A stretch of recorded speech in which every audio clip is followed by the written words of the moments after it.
Welcome to the Stoic Tide. Your past doesn't define you. How you face it does. Picture this: you've worked hard to leave behind the mistakes, the regrets, the chapters of your life that you wish you could forget. You've found peace, you've healed, and you're ready to move forward, but then out of nowhere someone reaches back into that past. They pull out a memory you thought you buried deep and they use it against you like a weapon designed to hurt. It's a betrayal, isn't it? That feeling when someone reminds you of who you were, not who you've become. Here's the thing: that's exactly what they want. They want your reaction, they want control.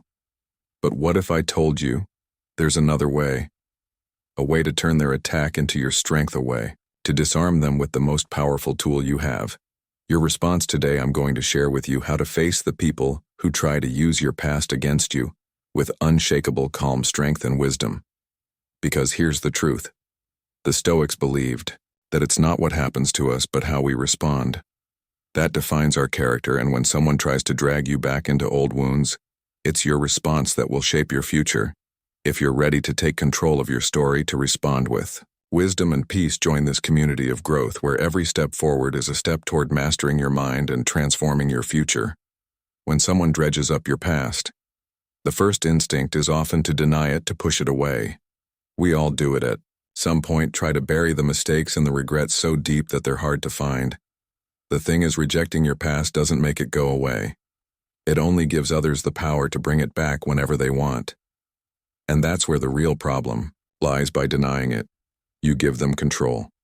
But here's something most people never realize: the most powerful response you can give is simply saying, yes, that happened. There's power in acceptance. No excuses, no shame, no guilt. Just the truth of what happened, and when you stand there calmly accepting your past, you disarm the person trying to use it against you. You take the sting out of their words. Why? Because when you own your story, you're the one in control. It's not about celebrating your mistakes or pretending they didn't happen. It's about acknowledging that you've learned from them and they no longer define you. The Stoics believed that the path to freedom lies not in fighting the past, but in accepting it. Marcus Aurelius wrote, "The impediment to action advances action. What stands in the way becomes the way." In other words, the things we want to forget, the things that hold us back, are often the very things that push us forward, once we stop resisting them.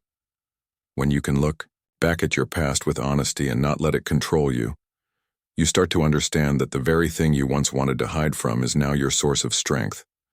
It's not about erasing the past, it's about making peace with it. We all have a tendency to hide parts of ourselves. Those mistakes we wish we could erase. It's almost instinctual. The ego wants to protect us from feeling vulnerable, from being judged. But here's the thing: the more you deny your past, the more you hand over your power. You're allowing others to rewrite your story for you. But when you stop fighting, when you accept that your past is a part of you, you take back control of your narrative. You stop letting others hold the pen to your life. Think about it this way: when you're willing to say, yes, that happened, you stop running from it. You stop letting it define your every move. Instead, you let it teach you. You let it become the very thing that shapes the person you are today. The Stoics didn't shy away from their flaws or failures. They faced them head on and used them as fuel for growth. When someone points out your past mistakes or your failures, they're looking for a reaction. They want you to feel small, to shrink back, to defend yourself. But when you own your past, when you don't need to defend it, you take away their power. The simple acknowledgement of your history takes the sting out of their words. You're not denying it. You're just no longer afraid of it. So next time someone tries to use your past against you, remember, acceptance is your strength. When you stop rejecting your story, you free yourself from the weight of it. You transform something once painful into a testament of your growth. This doesn't mean you have to feel proud of every moment or mistake, but it does mean you stand firm in the truth of who you are, knowing that your past doesn't define you. Your response to it does. It's easy to hide, to pretend things didn't happen, but when you face your past without shame, when you say, yes, that happened, you begin the process of freedom. You take back control and you become the author of your own story. What once held you back now propels you forward, and in the eyes of others, your acceptance becomes your strength. They can no longer use your past against you because you've already made peace with it. You've already moved on the journey of personal growth. Doesn't begin when you start fixing your mistakes. It begins when you stop running from them. Embrace your past own it, learn from it, and watch as it no longer holds power over you. There comes a point in life when the past isn't something we should be running from anymore. We've already acknowledged it, right? We've accepted that the mistakes, the failures, the things we regret are a part of us, but the real shift happens when we stop seeing them as burdens and start seeing them as stepping stones. When someone brings up your past and you're tempted to apologize, to defend yourself. What if the best response wasn't "that was a mistake"? What if the best response was "I've learned from it"? This simple shift in language can change everything. Instead of allowing your past to define you by your failures, you start defining it by the lessons it taught you. "I've learned from it" doesn't mean that you're proud of every moment. It means you found the growth in the hardship, the strength in the struggle. It means that the things that once held you back are now the things that push you forward. Imagine Nelson Mandela. He spent 27 years in prison, more than a quarter of a century. His past was filled with unimaginable pain, loss, and hardship. But when he was freed, he didn't carry that past as a weight on his shoulders. He didn't wear it like a burden. Instead, he turned that pain into purpose. He used it as a catalyst for change, both for himself and for an entire nation. His scars weren't weaknesses. They were proof of his resilience, proof that even the darkest periods of life can create the light of transformation. And this is where the power lies. The moment you stop letting your past be the thing that holds you back is the moment you reclaim your life. Every mistake, every failure, every painful memory, instead of dragging you down, can lift you up. Because the truth is, we're not defined by the things we've done or the things that have happened to us. We are defined by how we rise from those things, by how we learn and grow in response. Epictetus said, "It's not what happens to you, but how you react to it that matters." And that's exactly the shift we're talking about here. When you stop seeing your past as a chain that's keeping you bound to who you were, and instead see it as a lesson that's shaping who you're becoming. Everything changes. You stop apologizing for who you were and start appreciating who you've become. The difference between someone who's stuck in the past and someone who's moving forward isn't in the mistakes they've made, it's in the mindset they carry with them. We all stumble. We all fall. We all have things we wish we could change, but the Stoics taught us that it's not about erasing those mistakes. It's about transforming them into lessons. It's about taking responsibility for what happened, but not letting it have the power to define us. Instead of carrying around guilt and shame, we carry forward the wisdom we've gained from those experiences. Think about your own life. How many times have you looked back at a mistake, a failure, or a difficult situation only to see it through new eyes? When you stop resisting your past, when you stop running from it, you start to realize that it's not a burden. It's a blueprint. Every hardship, every challenge is an opportunity for growth. Your scars are not evidence of your weaknesses. They are a testament to your strength, to your ability to overcome, to your willingness to learn and grow. This is the essence of Stoic philosophy. It teaches us that we don't control what happens to us, but we do control how we respond. Life will throw challenges our way. People will judge us based on our past, but at the end of the day, we are the ones who decide how much power we give to those things.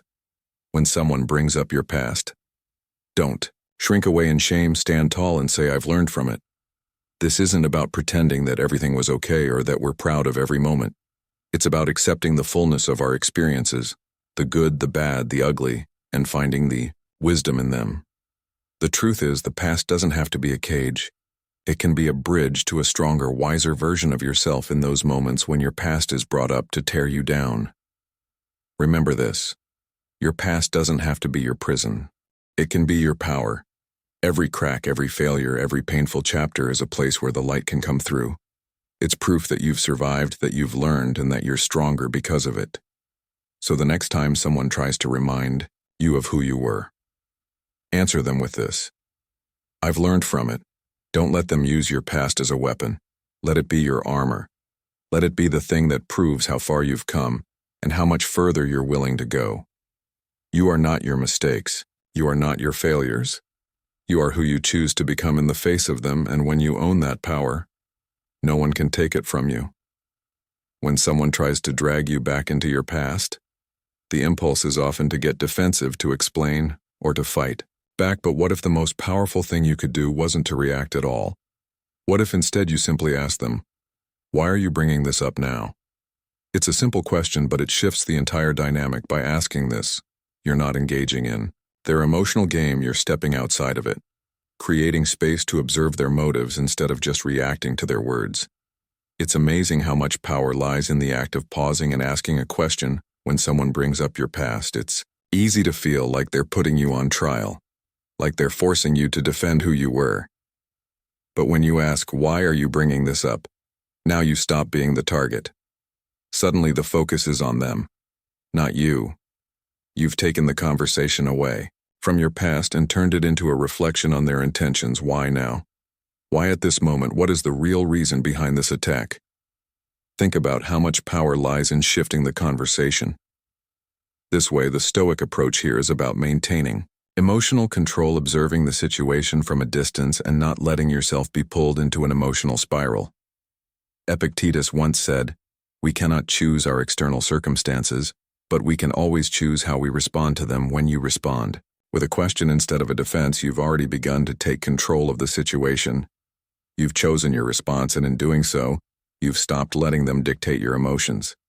The beauty of this question is that it forces the person to confront their own motives. If their intentions are genuine, your question might make them pause, reconsider, and reflect on why they're bringing up something from your past. It makes them question whether their words are necessary or even kind. In a way, you're holding up a mirror to them, making them look at their actions through a new lens. It's a powerful way of creating space between their words and your emotions. You're no longer just reacting to their attack. You've turned the tables, and now they have to deal with their own motivations. But what if their intentions aren't sincere? What if they're trying to hurt you, to use your past as a weapon? The beauty of this question is that it forces them to confront themselves. When you ask, "Why are you bringing this up now?" you've created an opportunity for them to crumble under the weight of their own exposure. They'll either have to come up with a justification for why they're attacking you, or they'll realize that there's no real reason for it. Either way, the power shifts from them to you. This question doesn't just stop the conversation in its tracks, it forces a deeper reflection. It's like holding up a mirror, but instead of just reflecting the past, you're reflecting the present. You're asking them to consider what's really driving their actions. It's no longer about you defending yourself. It's about them defending why they feel the need to bring up your past at all. And if their goal is simply to hurt you, they'll likely stumble. The question itself is a shield, a tool to disarm their attack without even having to engage emotionally. In those moments, when the past is used against you, don't fall into the trap of emotional reactivity. Instead, pause, breathe, and ask, "Why are you bringing this up now?" It doesn't matter if the answer is what you expected. What matters is that you've reclaimed control of the conversation. You've shifted from being the one on the defensive to being the one with the power to observe and question. And in that moment, you've already taken back control of your emotional state, your narrative, and your life. This simple question can be one of the most powerful tools in your emotional toolbox. It shifts the conversation away from past mistakes and turns it back toward the present moment. It makes the other person accountable for their intentions. You've removed yourself from being the target and put the focus back on them, where it belongs. If they want to keep dragging your past into the present, it's their choice, but now you're the one deciding how much power they'll have over you. The next time someone tries to use your past against you, try this. Don't get defensive. Don't try to explain. Instead, ask, "Why are you bringing this up now?" You may be surprised by the shift that occurs not just in the conversation but in yourself. By asking this question, you not only regain control of the situation, but also take back the emotional space that's rightfully yours. Silence is one of the most powerful tools you have at your disposal when someone tries to provoke you. The immediate instinct is often to react, whether it's through anger, defense, or even justification. We want to explain ourselves to prove we're right, to make sure the other person understands us. But what if the best response in these moments wasn't a response at all? What if instead the power lies in staying silent in a world where everyone is shouting? Justifying and explaining silence stands out. It becomes an act of strength, not weakness. It's the quiet declaration that you are not moved by the words or actions of others. You're in control of yourself, your emotions, and your peace. When you refuse to engage in the emotional back and forth, you take the power back. You are no longer a puppet to someone else's provocations. Seneca once said, "The one who angers you conquers you." These words hold a profound truth. Every time we react in anger, we allow the other person to control our emotional state. By giving them that reaction, we lose our peace, and in turn we lose our power. Think about it. When you let someone pull you into their emotional game, they win. You're playing on their terms according to their rules. But when you remain silent, when you choose not to react, you refuse to let them dictate your emotional reality. This simple act of holding your peace is a powerful form of resistance.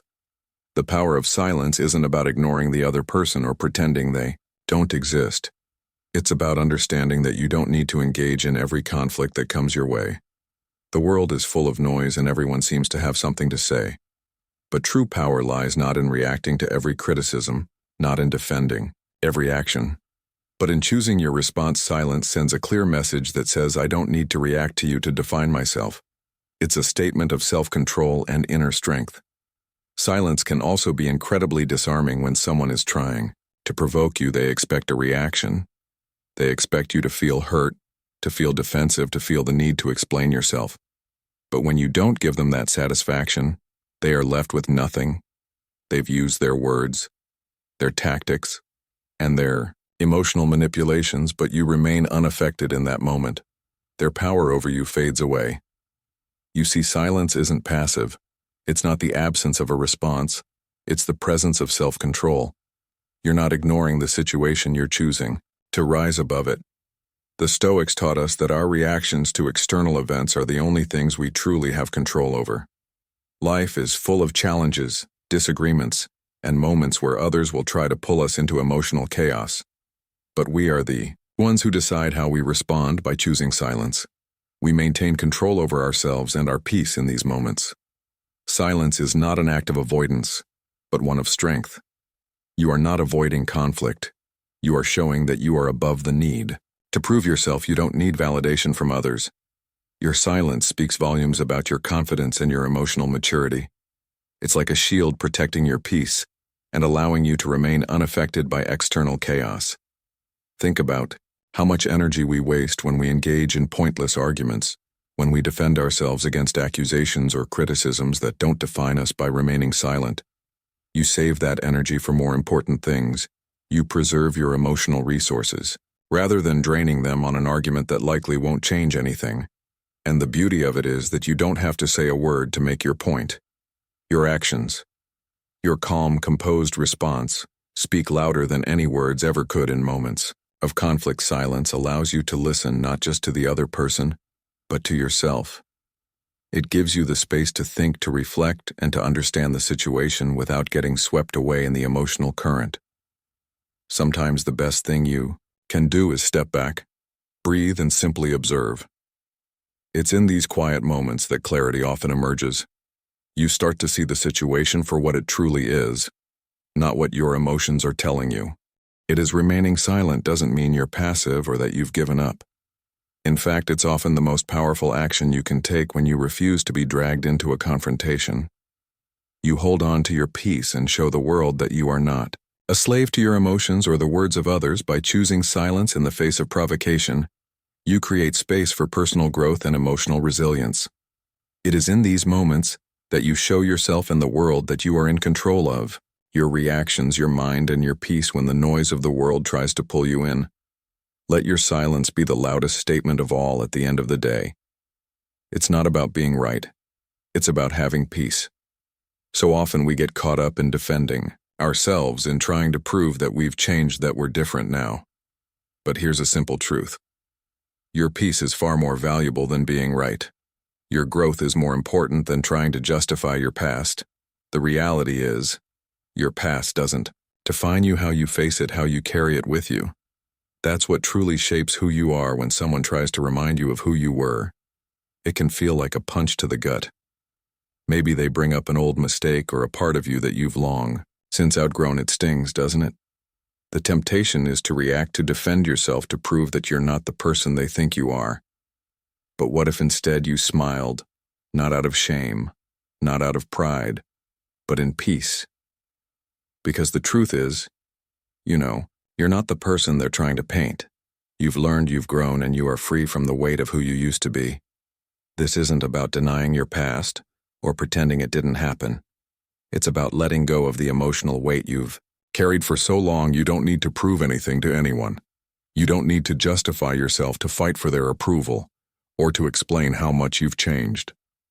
The most freeing thing you can do is stop trying to convince people of your growth. Those who truly see you don't need an explanation.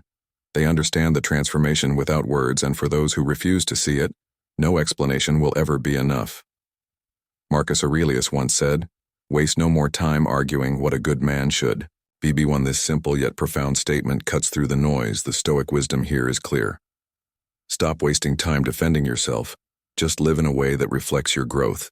The more you try to justify, the more you tie yourself to the past, the more you defend who you were, the more you risk being caught in the web of who you used to be. Instead, just be. Be the person you've become. Live in the peace that comes from being confident in who you are today, without needing to prove anything to anyone. The struggle to be understood to make others see our worth can be exhausting. We can spend years fighting to be seen in the light we think we deserve. But there's a deeper truth. Your worth doesn't depend on how others see you. It depends on how you see yourself. Your growth is yours to own, and no one can take that from you when you stop seeking validation. When you stop trying to prove your worth to others, you reclaim your peace. You take your power back from the people who once held it in their judgment, in their opinions of who you were. There's a freedom in not needing to explain yourself. Think about it. Every time you feel the need to justify your past, you're letting someone else's opinion dictate your emotional state. You're handing them the keys to your inner peace. But when you let go of that need for approval, when you stop fighting to prove that you've changed, you take back control. You become the authority on your own life, and the only opinion that truly matters is your own. Your peace is yours to protect, and you don't have to give anyone the power to disturb it. We all have parts of our past we'd rather forget, parts of us that we feel embarrassed by, that we feel should stay hidden. But the Stoics remind us that it's not about erasing those parts of ourselves, it's about accepting them and moving forward. It's about choosing peace over perfection. You don't need to be perfect, and you don't need to have all the answers. You just need to embrace who you are now without being tied to who you were when someone brings up your past. Remember, it's not about you, it's about them. If they can't see your growth, it's because they're still stuck in the past themselves. But that's not your burden to carry. Your only responsibility is to keep moving forward, to continue growing, to keep building the person you are becoming. As Carl Jung wisely said, "I am not what happened to me. I am what I choose to become." This is the key. You are not defined by your past, you are defined by what you choose to do with it. So let go of the need to prove anything. Let go of the need to explain yourself. Smile not out of pride or shame, but in peace, because the truth is you've already moved on. You've already grown, you've already done the work to leave the past behind, and now all you need to do is be the person you've become without apology, without justification, and without the need for approval. In the end, peace is what matters most. Not perfection, not proving you've changed, not winning every argument. Peace is the foundation on which everything else is built. When you stand firm in your peace, when you let go of the need to defend who you were, you become unstoppable. So smile, you've already moved forward, and the only thing left is to keep moving. Remember, your peace is your true power. It's not about being perfect, not about defending who you were, but about embracing who you've become. So choose peace over perfection, and let go of the need to prove yourself. And if you're ready for more, check out the video on the screen. It's the next step on your path to peace. Thank you for being part of the Stoic Tide. Keep moving forward with strength and clarity. Stay stoic and stay blessed.